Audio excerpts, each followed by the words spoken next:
मैं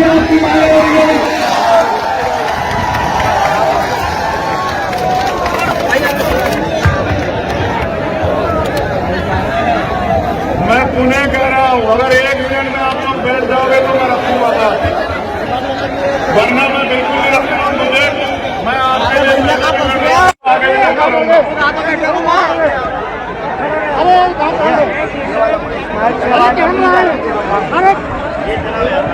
अरे कैमरा है बाबा। 30 सेकंड हो गई है, 30 सेकंड बाकी है। इसके बाद मेरा इंतजार भी दम तोड़ जाएगा, मेरा सब्र भी। आप जानते हैं मैं आपसे झूठा वादा तो नहीं करता हूं, तो अगर मैं ये कह रहा हूं कि नहीं बात रखूंगा तो ये वादा भी झूठा नहीं करूंगा। आप लोग बैठो, कैसे बैठोगे ये आप जानो, मुझे नहीं पता। अगर ये इधर के बराबर वाले भी बैठे तो मैं अपनी बात नहीं रखूंगा। बैठ जाओ भाई, बैठ जाओ।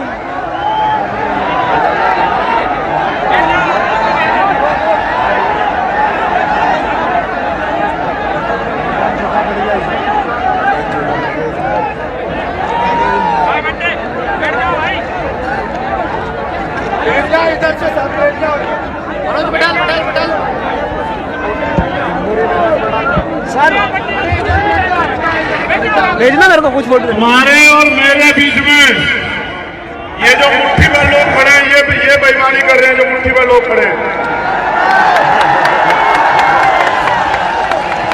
ये तुम्हारा और मेरा समय दोनों खराब करवा रहे हैं। हेलो, ये जो चंद मुट्ठी भर लोग वहां खड़े हैं जो डिस्टर्ब कर रहे हैं। फोटो क्या खतरनाक है ये देना यार मेरे को। दे तू कहाँ हो? बड़ा यार बड़े बैठो, ये यहाँ वाले बैठो, देखना है सारी बात होगी वरना कोई बात नहीं होगी। मुंडे में मारो बैठे इसी में कब से फोटो अच्छी नहीं उनके बगल में बैठा हूं। तो ये फोटो चाहिए तेरे को? हां मैं दे दूंगा।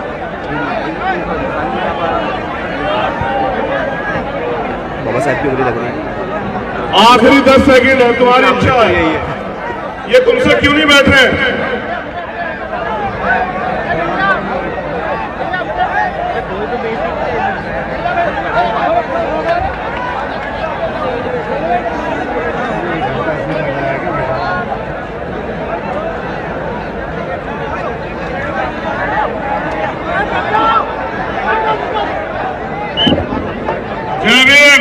जय भीम। अब एक बार बताओ आवाज कहां तक आ रही है? ठीक है, बहुत अच्छे। 15-20 मिनट हिम्मत है, गर्मी तो नहीं लग रही है? तुम्हारे खून का उबाल ठंडा तो नहीं हो गया? आधा घंटा बैठ जाओगे ना, आधे घंटे में प्यास तो नहीं लगेगी। धन्यवाद। जय भीम, जय भारत, जय मंडल, जय जोहार, जय संविधान। कैमरा आपका है ना? देखो, मोबाइल के लिए यूज कर रहा हूं। मुझे मीडिया के साथियों ने कहा कि हमें इतनी उम्मीद नहीं थी कि इतने लोग आएंगे।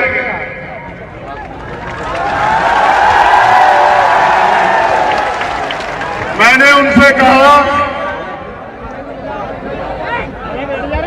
कि मेरी उम्मीद से कम लोग आए, और ये ग्राउंड छोटा है, क्योंकि जितने लोग अंदर है इससे ज्यादा लोग बाहर खड़े हुए। बाहर जाके देखो,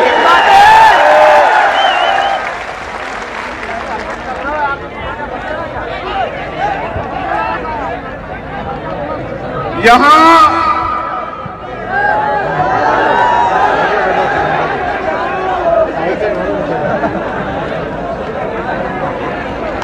ये जब अपने भाइयों को बर्दाश्त नहीं कर रहे तो मीडिया के लोग को कैसे बर्दाश्त करेंगे बताओ? तुमसे ये लोग नहीं बैठ रहे हैं? भैया जी, ये दूसरे आदमी बैठे हैं।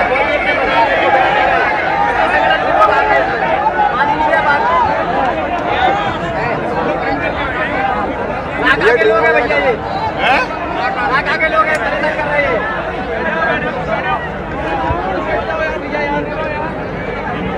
ये जो चंद लोग खराब कर रहे हैं ये अच्छा नहीं है। ये गद्दारी तुम्हें अगर किसी के इशारे पे कर रहे हो तो याद रखना, ये गद्दारी भारी पड़ेगी। बैठ जाओ, बैठ जाओ।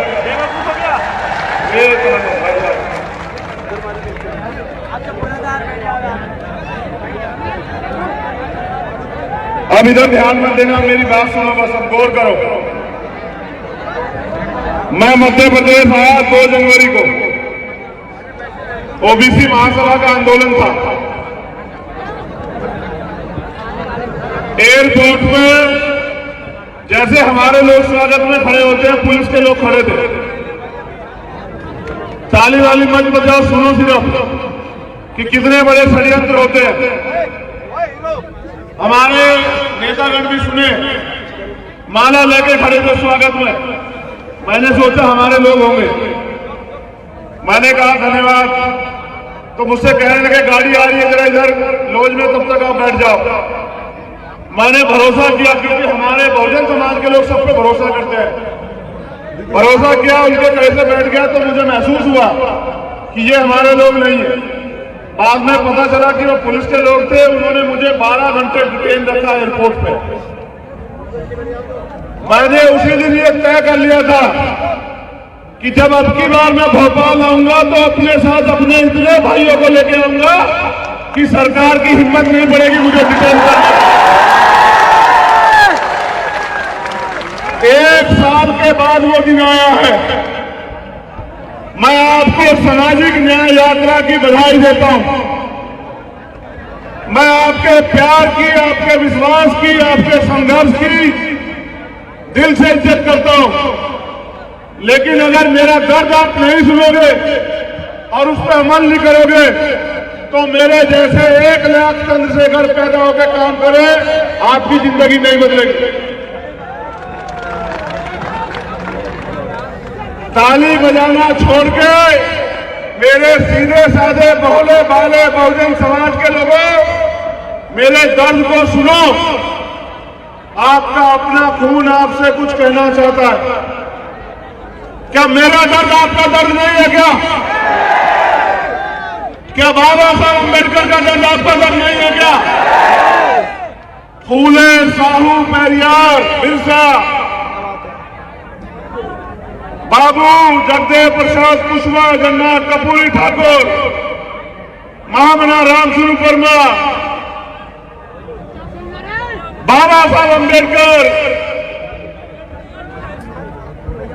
मां झलकारी बाई, मां अवंतिका बाई, मां उलादेव पासी, मां रमाबाई, मां सावित्रीबाई फुले, मां फातिमा शेख, मान्यवर दीरा बाला वाल्मीकि और मान्यवर काशीराम साहब का दर्द आपका दर्द है या नहीं है? बताओ। क्या उनके अधूरे सपनों को पूरा करना आपकी जिम्मेदारी, मेरी जिम्मेदारी है या नहीं है? बताओ।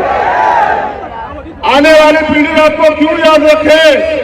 इस बात के लिए कि आप गुलामी को सहते हुए मरे, या इस बात के लिए कि आप गुलामी के खिलाफ लड़े? क्यों याद रखे? बताओ। तो फिर समझो और सुनो।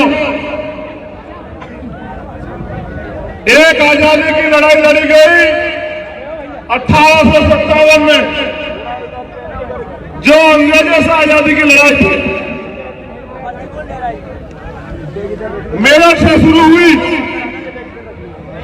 इतिहास में बार बार हमें चंद लोग ये कहते हैं कि आजादी की लड़ाई में इन वर्गों का कोई योगदान नहीं है। हमारे योगदान को नकारते हैं। इतिहास सुनो। आजादी की लड़ाई 1857 जो 10 मई को शुरू हुई मेरठ से, उसके नायक कौन थे?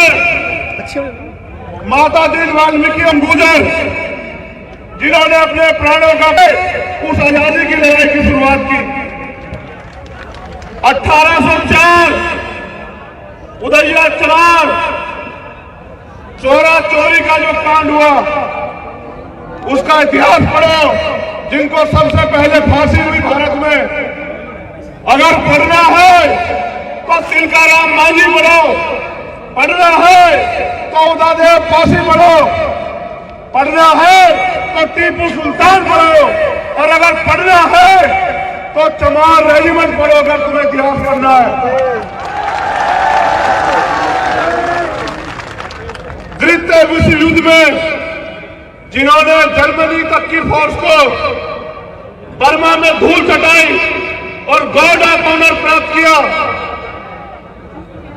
जब अंग्रेजों ने जाति का रेजिमेंट बनाई तो चमार रेजिमेंट ने गार्ड ऑफ ऑनर प्राप्त किया और जर्मनी की सेना को जवाब दिया, भग्गी बढ़वा दी उन लोगों को। फिर वो वापस जीत के आए।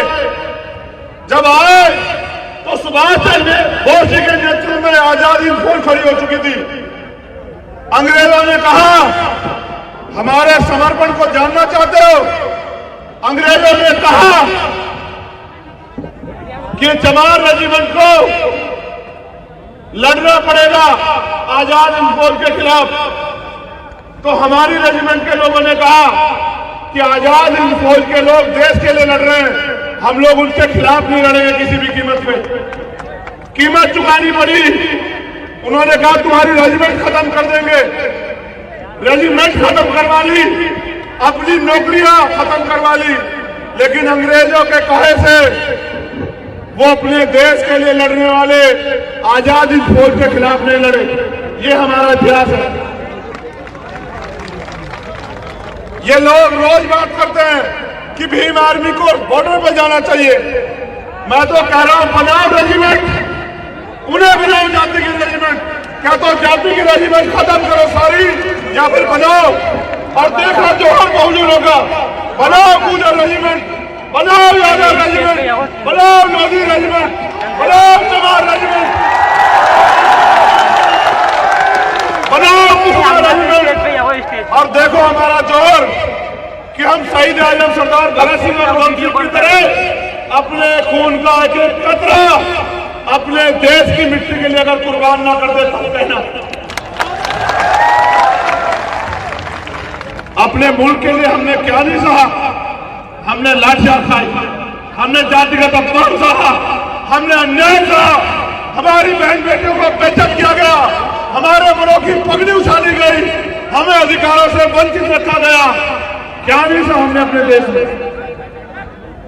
आज भी आजाद भारत में हम अधिकारों की बात करते हैं, आप धर्म की बात करते हो। धर्म आदमी का व्यक्तिगत अधिकार है, आप धर्म की बात करो, लेकिन आजादी के इतने दिन बाद अगर इतने बड़े वर्गों के अधिकारों की बात नहीं करोगे तो अब ये देश में नहीं चलेगा। ये बताने के लिए हम लोग भोपाल में आए। जिन्हें इतिहास जानने का शौक हो और जो इतिहास को चुराना चाहते हो वो इतिहास को पढ़ो। क्या जानते हो प्रतिहार के बारे में? क्या जानते हो सम्राट वीर भोज गुजर के बारे में? क्या जानते हो? तुम्हें नहीं पता इतिहास, क्योंकि इतिहास लिखा तुम्हारे लोगों ने। मैं धन्यवाद देता हूं उन साथियों का जिन्होंने पिछला आंदोलन किया, मेरे लोगों को भरे मंचों से गालियां दी, अपमानित किया, हमारे अधिकारों के खिलाफ बड़े बड़े नारे लगाए। मैं उनसे अपील करूंगा, भाइयों आप दीर्घायु हो, आपकी लंबी उम्र की मंगल कामना करता हूं। एक दो बार और आओ और बड़े पैमाने पर आगे आंदोलन करो, जिससे मेरा टूटा फूटा है बहुजन समाज एकजुट हो जाए। तुमने एक आवाज लगाई, आज ये मंच देखो, आज ये मंच देखो। तुमने एक बार हमारे अधिकारों के खिलाफ आंदोलन किया, मैं आपका स्वागत करूंगा। पुनः आगे करो मेरे भाइयों, आप दीर्घायु हो, आपके लिए मंगल कामना है। जो काम मैं नहीं कर पा रहा था वो आपने करके दिखाया, आपका कोटि कोटि धन्यवाद।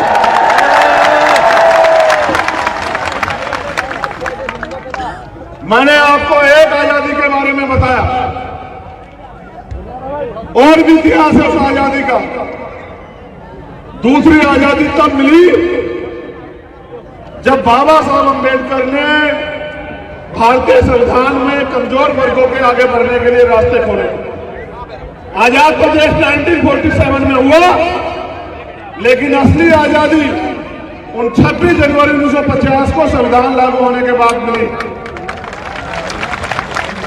अगर हमारा राष्ट्रीय पर्व है तो वो 26 जनवरी 1950 है। दूसरी आजादी मिली, लेकिन आजादी अभी साथियों अधूरी है। मेरी बात पे गौर करो कि जब देश आजाद हुआ, अमीर अमीर रह गया, गरीब गरीब रह गया। आजादी से पहले गैर बराबरी पर आधारित व्यवस्था थी। उस व्यवस्था में अति पिछड़ों, जिनको आज के अति पिछड़े पिछड़े कहते हैं, जिनको आज के अनुसूचित जाति जनजाति कहते हैं, उन लोगों को राष्ट्रपिता ज्योतिबा फूले की किताब गुलामगिरी में शूद्र कहा गया, अतिशूद्र कहा गया। उनको पढ़ने तक के अधिकार नहीं थे। वो आजादी जो मिली, उसका फल तब मिलेगा इस समाज को जब ये समाज राजनीतिक हैसियत बना के और भारतीय संविधान को पूर्ण रूप से लागू इस देश में कराएगा। जिस दिन भारतीय संविधान पूर्ण रूप से लागू होगा, उसी दिन असली आजादी हम लोगों को मिलेगी। और याद करो बाबा साहब अम्बेडकर की वो बात जो उन्होंने मुझसे, आपसे, हम सब लोगों से कही कि बड़ी मुश्किल से तमाम तरह के अन्याय, आरोप, अपमान और आपके मेरे जैसे 4-4 बच्चों की कुर्बानी देके बाबा साहब अम्बेडकर उस कारवा को यहां तक लेके आ पाए थे। उन्होंने अपील की मुझसे और आपसे कि इस कारवा को पीछे मत जाने देना मेरे बच्चों। मैंने बहुत अपमान सहा, आज कारवा पीछे जा रहा है। समाज की निगाह आप योद्धाओं पे जो इस मंच पे बैठे और जो वहां बैठे, मैं जितना सम्मान इनका करता हूं उतना आपका भी करता हूं, उसका भी करता हूं जो वहां दीवार पे खड़ा है, जो वहां गाड़ी पे बैठा है, मैं उसका भी इतना सम्मान करता हूं। वो बात बाबा साहब ने उन लोगों से, सब लोगों से कही जिनके ऊपर उम्मीद थी। आज नौजवान साथियों के साथ हमारी माताएं बहनें धूप में बड़ी मेहनत से बैठी हुई हैं। मैं धन्यवाद देता हूं हमारी जो महिला नेता इस मंच पर बैठी है, मैं उनका दिल की गहराइयों से धन्यवाद देता हूं कि बाबा साहब अम्बेडकर के संविधान से आज जिस महिला को कमजोर कहा जाता था, इस संविधान की बदौलत वो समाज की बेटी आज नेतृत्व करने लगे। मैं धन्यवाद देता हूं। मैं धन्यवाद देता हूं उन बच्चियों को, लक्ष्मी को, और एक जो दूसरी बच्ची थी वो बामनिया, खुशी, और वो छोटा बच्चा। ऐ मेरे भोले समाज के लोगों, वो बच्ची 5 साल की समझती है, आप लोग नहीं समझ पा रहे हो। वो 5 साल की बच्ची समझती है कि हमें अपने अधिकारों के लिए लड़ना है। आवाज नहीं आ रही है?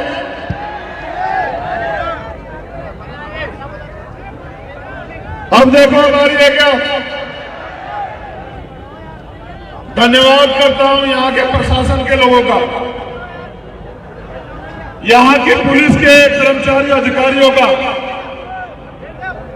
पिछला मुकाबला मुख्यमंत्री जी से था, इस बार आपके सम्मान में कह रहा हूं, एक व्यवस्था नहीं की आपने। अपने रिश्तेदारों के लिए 3000 की फोर्स लगा कर व्यवस्था कराते हो। बहुत बढ़िया। और हमारे लोगों के लिए ये व्यवस्था कराते हो। मेरे लोगों के पैरों से गाड़ियां चढ़ी, एक व्यवस्था नहीं करी। हमारे टैक्स के पैसे से तनख्वाह लेते हो, एजेंटगिरी सरकार की करते हो। चिंता मत करो, करो नौकरी, होगा आपसे आमना सामना। भारतीय संविधान हर कमजोर को ताकत देता है। मैं बदला लेने में नहीं, बदलाव करने में भरोसा रखता हूं। जिनके लिए आज व्यवस्था नहीं की, वो लोग इस अपमान को समझेंगे और वो मेहनत करेंगे और इतनी ताकत बनाएंगे, कल उनको सलाम करना पड़े। आपको याद रखना मेरी बात को। मैं पुनः अपनी बात पे आता हूं। अब ये लड़ाई तीसरी आजादी की है। कौन सी लड़ाई है? तीसरी आजादी की लड़ाई लड़ना चाहते हो, नहीं लड़ना चाहते हो बताओ। ये लड़ाई बिना एकता के नहीं लड़ी जा सकती है। मध्य प्रदेश में रहने वाले 90% समाज जो बहुजन समाज है, पिछड़ा, दलित, आदिवासी और अन्य धार्मिक अल्पसंख्यक, उन लोगों को एकजुट होना पड़ेगा। उनके नेताओं को नहीं, उनके समाज को एकजुट होना पड़ेगा और अपने अधिकारों के लिए संघर्ष करना पड़ेगा। मेहनत करनी पड़ेगी, समाज को जाकर जागरूक करना पड़ेगा, तब हम तीसरी लड़ाई की आजादी जीतेंगे। क्या आपको 2 अप्रैल का न्याय याद है? जरा हाथ उठा के बताओ कितने लोगों को याद है।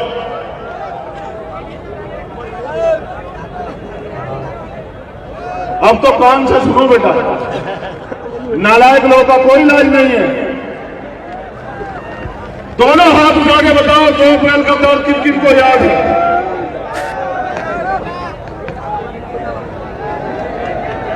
खून के आंसू रुलाए सरकार ने, खून के आंसू, हजारों लोगों ने जेल काटी, इतने परिवारों ने शहादतें सही,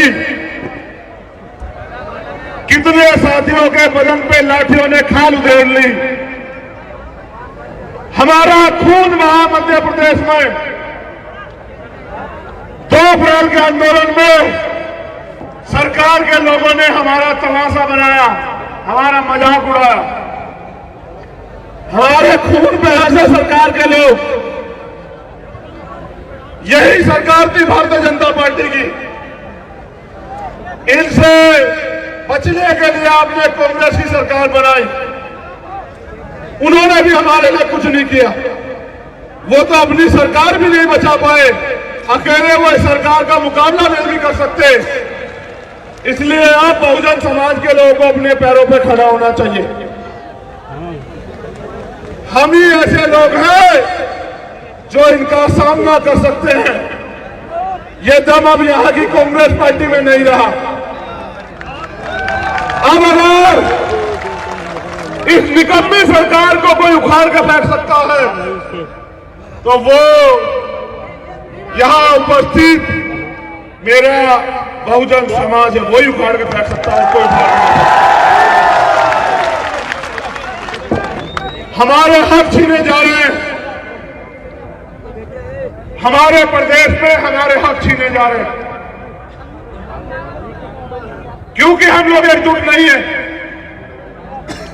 अगर हमें हक बचाने हैं या हक देने वाला बनना है तो हमें एकजुटता करनी पड़ेगी। क्या आप एकजुटता के लिए तैयार हो? जो सवाल पूछ रहा हूं उसका जवाब मन से दोगे? अगर पिछड़े वर्ग के भाइयों के अधिकारों पर आंच आओगी तो खून दब देने के लिए तैयार रहोगे? बताओ, दोनों हाथ उठा के बताओ। अगर मेरे आदिवासी भाइयों पर अन्याय होगा तो संघर्ष करने के लिए, खून देने के लिए तैयार हो क्या? बताओ। और जो यहां मेरा आदिवासी और पिछड़े वर्ग का परिवार है, अल्पसंख्यक वर्ग का, मैं अल्पसंख्यक वर्ग के लिए भी पूछना चाहता हूं, उनके साथ अन्याय होगा तो उनकी लड़ाई लड़ने को लिए तैयार हो या नहीं हो? बताओ। अब मैं इनसे पूछना चाहता हूं, क्या आप इन दलित समाज के स्वाभिमानी लोगों के हक अधिकार की लड़ाई को इनके साथ मिलकर लड़ने के लिए तैयार हो या नहीं हो? बताओ। अगर ये एकता बन जाएगी, भाईचारा बन जाएगा तो हमारे लोग आगे बढ़ेंगे। मैं खुद अपने भाइयों के लिए इस एकता को बनाने के लिए हमेशा प्रयास करता रहता हूं। अगर खून भी देना पड़ा तो चंद्रशेखर आजाद का ये वादा, भीम आर्मी का ये वादा, हमारे राष्ट्रीय अध्यक्ष, हमारे राष्ट्रीय महासचिव, हमारे तमाम सीनियर नेता यहाँ हैं, हमारे प्रदेश के दोनों अध्यक्ष, मैं चंद्रशेखर आजाद आपसे वादा करता हूँ, इस एकता के लिए अगर अपने खून का भी बलिदान करना पड़ा बहुजन भाईचारे के लिए तो हम लोग तैयार हैं। कुर्सी की तो क्या हैसियत है, कुर्सी तो बहुत छोटी बात है। हमें दुश्मन की साजिश को कामयाब नहीं होने देना, अपनी एकता बना के रखनी है। आज हम यहाँ क्यों इकट्ठा हुए हैं बताओ? मांग पत्र देने के लिए। जो मांग पत्र मैंने पढ़ा, तुम चाहते हो उसकी मांग पूरी हो? दोनों हाथ उठा के बताओ पूरी हो या नहीं? वो जो वहां खड़े हैं वो बताओ पूरी हो या नहीं हो? ये मांग पत्र तुम्हें क्यों देना पड़ रहा है? क्योंकि तुम्हारा राज यहाँ नहीं है। ये मांग पत्र सरकार को हम लोग 1 महीने का समय देते हैं अध्यक्ष जी। अगर 1 महीने के अंदर हमारी मांगे पूरी नहीं हुई तो हम इससे भी बड़े जन सैलाब के साथ फिर भोपाल आएंगे। लेकिन मुझे आपसे कुछ और कहना है। मुझे आपसे कुछ और कहना है। अगर इस मांग पत्र का मैं घोषणा पत्र बना दूं, अगर अकेले जाओगे तो मांगना पड़ेगा, मांगना ऐसे। और अगर एकजुट हो जाओगे तो ये तुम्हारा घोषणा पत्र हो जाएगा, घोषणा पत्र। तुम्हारी जो मांगे हैं वो लिख के तुम मुझे दे दो। और एक स्वस्थ बच्चे को पैदा होने में, इस धरती पे आने में 9 महीने लगते हैं। इस 9 महीने का समय तुम लोग मुझे मेरे साथ संघर्ष करने के लिए दे दो। पहली बात, तुम्हारी जो भी मांग है उस मांग का मांग पत्र बना के मुझे दे दो। और एक स्वस्थ बच्चे को पैदा होने में जितना समय लगता है, मैं 10-20 साल तुमसे नहीं मांग रहा हूं बहुजन समाज के लोगों, उस 9 महीने का समय मुझे दे दो। मैं आपसे वादा करता हूं, आपकी सारी मांगों को 1 दिन के अंदर पूरा करके हम लोग दिखाएंगे, मेरा वादा। और इस मंच में बैठे 100 से ज्यादा लोग अगर विधानसभा में ना पहुंचे तो मुझे कहना, मेरा वादा है आप लोगों से। अगर आप 9 महीने मात्र संघर्ष करने के लिए तैयार हो जाओ, 9 महीने का समय देके संघर्ष करने के लिए कितने लोग तैयार है जरा बताओ? चलो हाथ नीचे करो। आपको नेमावर का न्याय याद है? आप गए थे ना मेरे साथ नेमावर? देखो, जब आपका राज नहीं होता तो क्या होता है। मेरे परिवार को नेमावर में जानवरों से भी पूरी तरह अन्याय करके दफना दिया गया। और मेरी बहन भारती खून के आंसू रोती रही। हमने मांग की सीबीआई जांच की, खाना पूर्ति की, लेकिन मेरे परिवार को नेमावर के न्याय नहीं मिला, सरकार ने नहीं दिया। क्या आप चाहते हो नेमावर के परिवारों को न्याय मिले? चलो आगे बढ़ो। आज हमारे प्रभारी जी यहाँ हैं और गुर्जर समाज के बहुत सारे लोगों ने मुझे ज्ञापन सौंपे, अपनी तमाम मांगे रखी, पिछड़े वर्ग की मांगे और अन्य मांगे। एक इतिहास की भी मांग है कि भाई हमारे इतिहास को लूटा जा रहा है, चुराया जा रहा है। ये बड़ा भोला समाज है यहाँ मध्य प्रदेश में। मैं उनको ये याद दिलाना चाहता हूं, अगर उनको याद हो, इतिहास से सीख लेनी चाहिए। अपना इतिहास बचाना चाहते हो ना, याद करो राजस्थान में 75 गुर्जर समाज के भाइयों को किस तरह से गोलियों से छन्नी करके इस भारतीय जनता पार्टी की सरकार ने खून के आंसू रोने के लिए पूरे गुर्जर समाज को मजबूर किया। याद करो, उन माओं को याद करो जिन्होंने अपने बच्चों को, अपने बेटों को खो दिया। क्या बात करते हो? इनसे उम्मीद करते हैं ये तुम्हें न्याय देंगे? इन्होंने इतिहास लिखा तो भी हमें अपमानित किया। अगर अपने इतिहास को बचाना चाहते हो, अपने वर्तमान को स्वाभिमान सम्मान से जीना चाहते हो, तो अपनी ताकत बनाओ। गुलाम नेताओं को छोड़ के आओ मेरे लोगों, मेरा 9 महीने के लिए साथ दो। देखो जलवे मध्य प्रदेश में। इतिहास भी बचेगा, इतिहास भी बचेगा और इतिहास बनेगा भी। जैसे आज यहाँ इतिहास बना है, हमारे ओबीसी महासभा के लोगों ने मुझसे कहा कि किसी बहुजन समाज के नेता ने, संगठन ने इतनी बड़ी रैली नहीं की। भोपाल में 1997 में माननीय काशीराम साहब भी यहाँ आए थे। मैंने उनसे कहा इससे पहले आप लोग इकट्ठा भी नहीं हुए, आज आप इकट्ठा हो गए हो तो देखो इतनी बड़ी रैली हो गई है। अगर आप इकट्ठे होकर चलोगे तो तुम्हारा राज भी मध्य प्रदेश में स्थापित हो जाएगा। सरकार इतनी डरेगी आज की आपकी रैली के बाद कि कुछ लोग जो मंच पे बैठे हैं, हो सकता है कल उनको भाजपा ज्वाइन करा ले।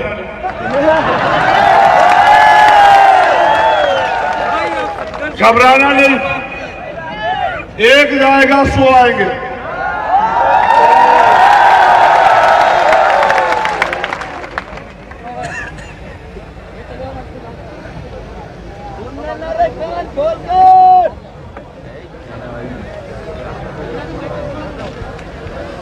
मुख्यमंत्री जी ने अभी घोषणा की, रविदास जयंती के अवसर पर 100 करोड़ रुपए की घोषणा की।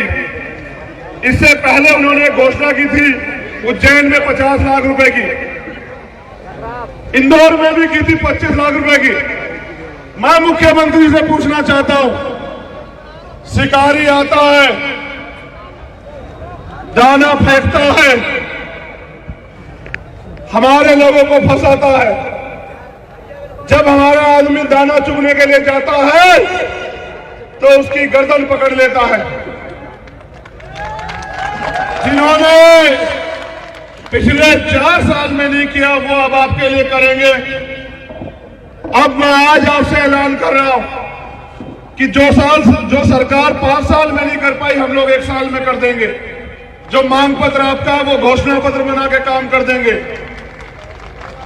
अभी बजट आएगा, मुख्यमंत्री जी और घोषणाएं करेंगे। इनकी घोषणा में तो नहीं तुम लोग आने वाले, शिकारी के जाल में तो नहीं फंसोगे। नहीं, दोनों हाथ उठा के बताओ। बहुत अच्छे। मुख्यमंत्री ने कहा 1 लाख नौकरी देंगे अगस्त तक। कहा ना, जो मुख्यमंत्री अपने स्वाभिमान सम्मान की रक्षा न कर पा रहा हो मध्य प्रदेश में, वो हमारे लोगों की स्वाभिमान सम्मान की रक्षा क्या करेगा? बहुत बढ़िया। क्योंकि वो भी मेरे परिवार के व्यक्ति हैं। मैं उनके साथ जो अपमान किया गया, मैं उसके लिए भी खेद प्रकट करता हूं कि किसी को अधिकार नहीं है पिछड़े वर्ग के मुख्यमंत्री को अपमानित करे, लेकिन उनको भी अधिकार नहीं है पिछड़े वर्ग का कहलाने के लिए। जब वो नगर निकाय चुनाव में पिछड़े वर्ग के अधिकारों को खाने का काम करते हैं भारतीय जनता पार्टी के साथ मिलकर, उनको भी कोई अधिकार नहीं है। अब मैं ये पूछना चाहता हूं, 1 लाख नौकरियों में SC, ST, OBC का आरक्षण कितना पूरा करोगे ये भी बताओ। 2 लाख से ज्यादा बैकलॉग पड़ा हुआ है, उसको कब भरोगे मुख्यमंत्री ये भी बताओ।